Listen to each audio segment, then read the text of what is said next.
Hello, জয় জগন্নাথ।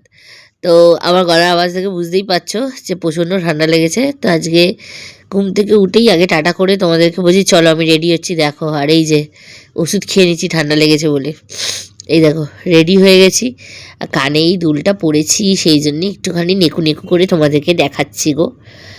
আর একটা ভেলা বেটা ছাড়া তো অসম্ভব। কি সুন্দর গন্ধ গো, মনটা ভরে যায়। তো রেডি হয়ে বেরিয়ে গেছি। এই যে যোগু দাদার মাসির বাড়ি কিন্তু আমরা পৌঁছে গেছি। প্রচুর ভিড় ছিল, আমরা তো পুজো দিইনি সেজন্য লাইনে দাঁড়ায়নি, তাও দূর থেকে দেখেছি।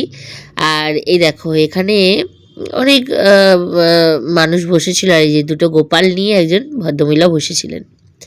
আর এই দেখো আমাদের যোগু দাদা, তার বোন আর তার ভাই, পুরোটা তুলতে পারেনি ঠিক করে, এত ভিড়। আর এই যে আমাদের বিখ্যাত মাহেশের রথ, তার সামনে আমি আর আমার বান্ধবীও ট্রাই করছে যাতে আমরা দুজনে মিলে রথের সামনে ছবিটা তুলতে পারি, বাট তুলতে পারিনি।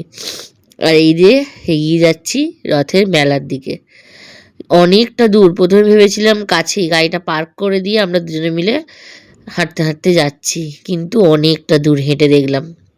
তো যাই হোক পৌঁছে গেছি। মেলায় কি ঢুকবো, তার আগে বাইরে যা খাবারের দোকান বসেছে সেটা দেখেই তো আর মেলায় ঢোকার ইচ্ছেটাই একেবারে মনে হচ্ছে আগে পেটটা ভরে খেয়ে তারপর মেলায় ঢুকি। যাই হোক আমরা এখানে খাইনি প্রথমে, আগে আমরা মেলাটাই ঘুরেছি ভালো করে।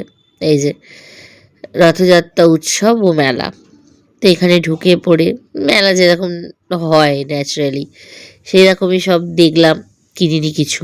বেরিয়ে এসে এই দোকান থেকে আমরা